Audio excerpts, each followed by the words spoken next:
Akkam jirtu kabajamtoota daawwattootaa fi hordoftoota Oromiyaa Freedom Media dambalii gungumaa uummataa irraa oduu isin dhageessifnaa jalqaba irratti hangafoota oduun.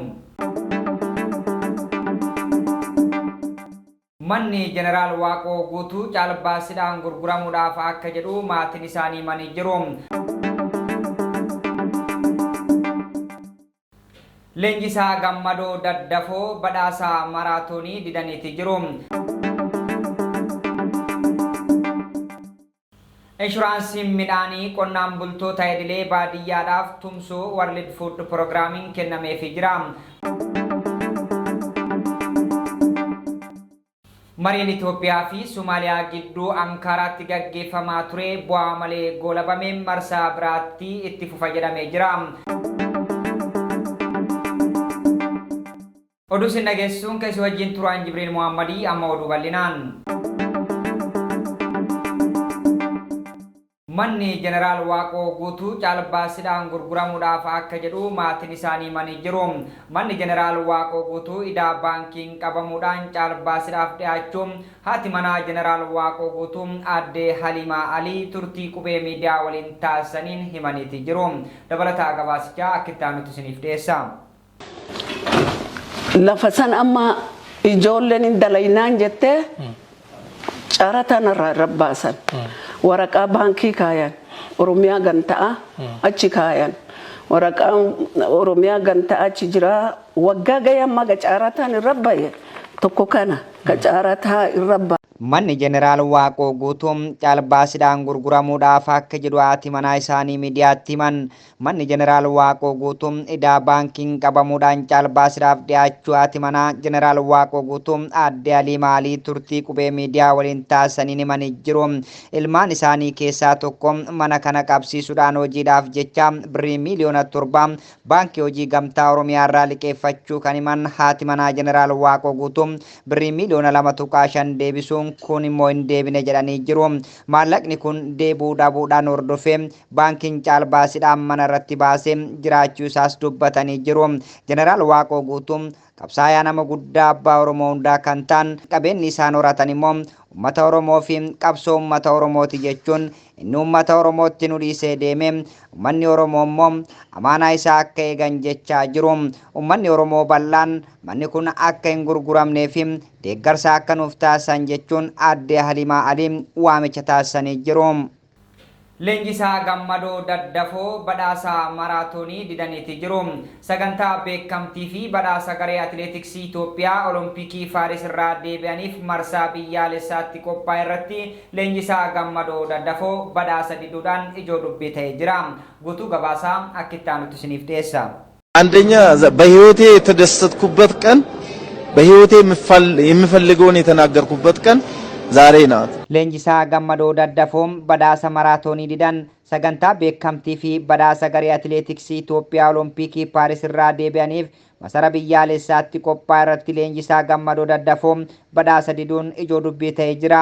Leenjisaan maraatoonii kun badhaasa birrii miliyoona 2 pirezidaantii Itoophiyaa Saahilawarq Zawudee harkaa kennameef gammachuu akka hin qabaanne dubbata. Pirezidaantii biyyattii yoonis mufachiisuu baadhe ta'e badhaasa koo kana deebisuu barbaadaas jedhani.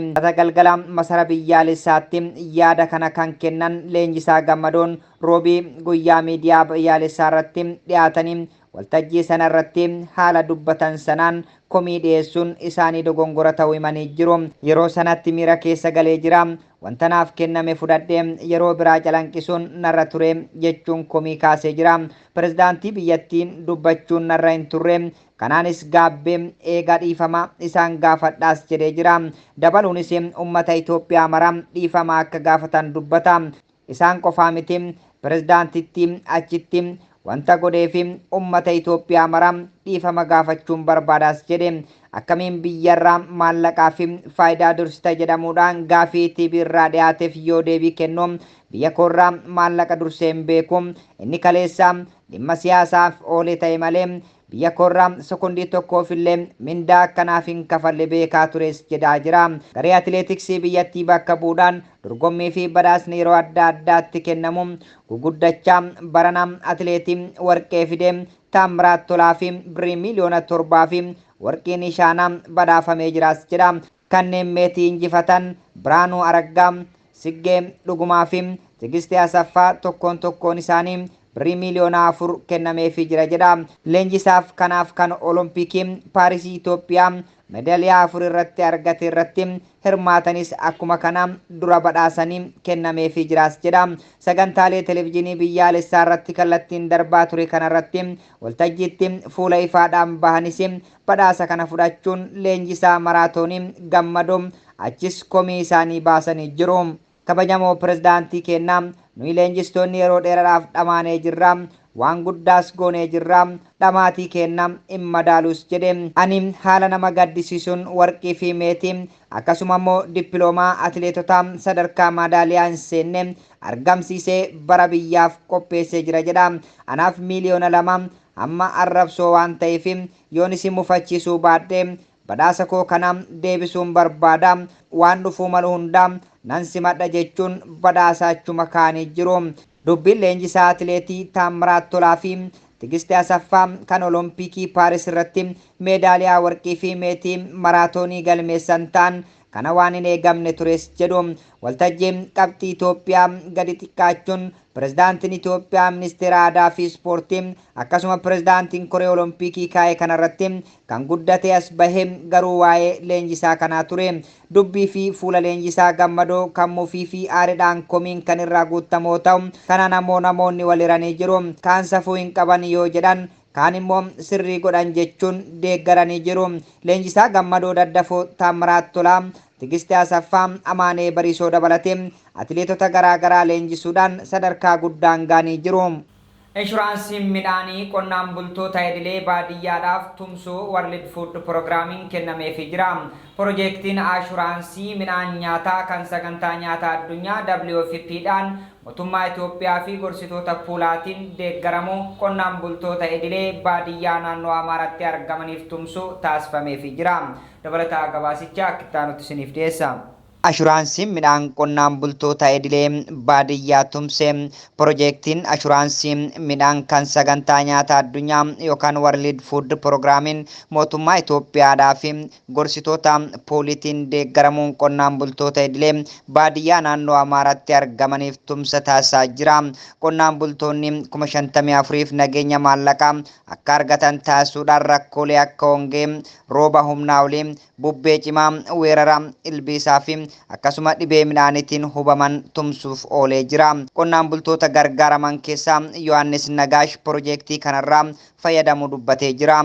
Yeroo jalqabaa qonni koo na jalaa bada jedhee sodaadheen ture. Kanaafuu immoo hirmaachuu fedhii koo gadi aanaa ture. Haa ta'u malee erga walgahii duratti hirmaadhee booda miseensa ta'uudhaaf murteesse jedha Yohaannis. Haa ta'u malee midhaan isaa waagiin rukutamu hordofee Yohaannis inshuraansii maallaqaa USA 675 argachuu isaa himuun piroojeektiin kun immoo qonnaan bultootaaf murteessaa ta'uu himee jira. Maallaqa inshuraansii irraa argate kanaan qonna isaa babal'isuu fi ijoollee isaa gargaaruudhaaf kan oolu ta'us dubbatee jira. Mariin Itoophiyaa fi Somaaliyaa gidduu Ankaaraatti gaggeeffamaa ture bu'aa malee goolabamee marsaa biraatti itti fufa jedhamee jira. Mariin Itoophiyaa fi Somaaliyaa gidduu Tarkii Ankaaraatti gaggeeffamaa ture bu'aa malee goolabamee jira. Dabalataa gabaasichaa akka itti aanutti isiniif dhiyeessa. Mariin Itoophiyaa fi Somaaliyaa gidduu Ankaaraatti gaggeeffamaa ture bu'aa malee goolabamee marsaa biraa itti fufa jedhamee jira. Ministeerri dhimma alaa Itoophiyaa ibsa kaleessaa baaseen mariin marsaa lammaffaa bu'aa malee goolabamuu eeruudhaan mariin marsaa sadaffaa biyyoota lamaan gidduutti gaggeeffamu bu'aa qabeessa ta'a jedheen amana jedhee jira. Waliigaltee handaara galaana Itoophiyaa fi Somaalilaandii gidduutti jalqaba amajjii 2024 keessa raawwatame hordofee Soomaaliyaan tokkummaa fi birmannaa Soomaaliyaa irratti dhiibbaa akka uuman ibsuudhaan mufachuun ni yaadatama. Mariin kun rakkoo jiru furuu irratti kan xiyyeeffatee tures jedhanii jiru. Mariin Ankaaraatti gaggeeffame kanarratti gaggeessitoonni biyyoota lamaanii fuulletti osoo waliin qunnamin giddugaltummaa ministeera dhimma alaa Tarkiin alkallattiin gaggeeffamuun gabaafamee jira. Mariin gaggeeffamuu malee qabxiileen marii maal fa'aa akka turan ministeerichi hin ifoomsine. Ministeerri dhimma alaa Soomaaliyaa Ahmad Fiqee gama isaaniitiin mariin marsaa lammaffaa goolabamuu eeruudhaan mariin marsaa biraa achuma Ankaraatti akka itti fufu ibsee jira. Ejjannoon Soomaaliyaan ammas hin jijjiiramne jechuun Ahmad karaa Tiwiitaraan ergaa dabarsanii jiru. Egaa kabajamtoota daawwattootaa fi hordoftoota Oromiyaa Freedom Media dambalii gunguma uummatarraa oduun har'aaf qopheeffanne kanneen hangammaa turanii oduu sin dhageessuun kan isin wajjin ture Jibriil Muhammadii ogummaa kaameraaf teeknikaan Umar Jamaaltu nafaana ture qophiilee OFM kanneen hafa waliin turtii gaarii.